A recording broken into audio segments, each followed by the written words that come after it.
All right, thank you, ladies. Right now, though, we're learning all about the ways that we can be smarter salters this winter. Dr. Bill Hintz joins us with more information today. Now, you have seen and been the inspiration for the little spot that we do, Rebecca and I, with the salt coming out of the cup. How do we do? So, we do pretty well, and I think there are a lot of people in the state of Ohio that are in tune with that salt's an issue. It's a growing issue, and we need to protect our freshwater ecosystems. We have the largest freshwater ecosystem, the Great Lakes, right in our backyard, right? And so the key is to keep that water fresh. And so using best management practices, smart salting practices, we can really do our part to keep the Great Lakes fresh. We've talked about the rules in that little 30-second spot we do. There's the acronym. We love acronyms, right? I think this is pretty accurate. The keys to this, without necessarily reading each and every one, what are the keys to this? So apply the right stuff, right? There's all kinds of salt types, but typically we use what's economically feasible, sodium chloride. And so what we want to do is use that salt in the right amount, at the right time, in the right place, and so on and so forth. So for the average driveway, for instance, you really only need about a small coffee cup of salt to take care of your entire driveway. That same coffee mug of salt could take care of 40 feet of sidewalk, for instance. So when we have a winter storm and there's snow and ice, shovel first, right? Get that snow off so it doesn't form ice, and only use this salt if needed for safety reasons, so people don't slip and fall. Sure, and so, usually we just grab that bag of salt, we're out there, we're just throwing it around. You're saying it's not necessary, we don't need all that, and where we put it in the amount of time, the time that we apply it is important as well, right?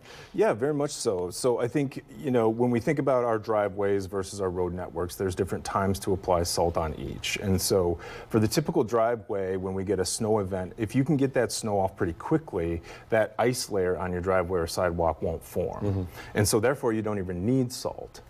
But when you wait a little while and it warms up a little bit, that pavement warms up and then kind of freezes, that's when you're going to need the salt. So use that small salt in a smart way. Right. And so when you think about applying that salt, remember 1 teaspoon of that salt you're putting on your driveway or sidewalk will pollute 5 gallons of water to a concentration that is pretty harmful to aquatic organisms. So on warm days like today, if we get the rains that are forecasted, all that salt we've put down so far this winter will start to move into our streams, eventually the Maumee River, and out to Lake Erie. And we got to be careful, obviously, Lake Erie, huge fishing industry, and the big fish eat the small fish, which eat the smaller fish, which eat the salt. Right? I mean, is that how it works? What did you tell me? Mesoplankton or whatever it is? Yeah, so there's really important critters in the water, and we don't always see them, but they're one of the most important parts of the ecosystem. So they're called zooplankton. Zooplankton. Yeah. And so when the salt gets into the water, what we see is this decline in the abundance of zooplankton, the diversity of zooplankton. So every fish species, when it's first born, is feeding on zooplankton. So what happens is when the salt modifies this zooplankton community, right? There may not be a lot for fish to eat.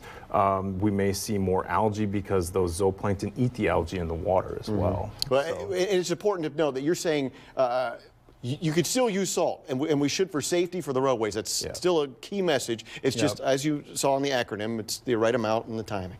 Exactly. Yep. You bet. Yeah, appreciate your time. Appreciate you and what you were saying and what you're doing to help our people. For more information, what's the best way to find more information? Yeah, I mean, so TMCOG here locally has a great program. We've been working at the University of Toledo with Ohio EPA, TMCOG, and Partners for Clean Streams. We all have a bunch of great information. So, you can reach out to me if you'd like any more of that information, and I can provide my email address and contact information. I like good stuff at the University of Toledo and trying to help save and protect all of us, including zooplankton. Thank you, sir.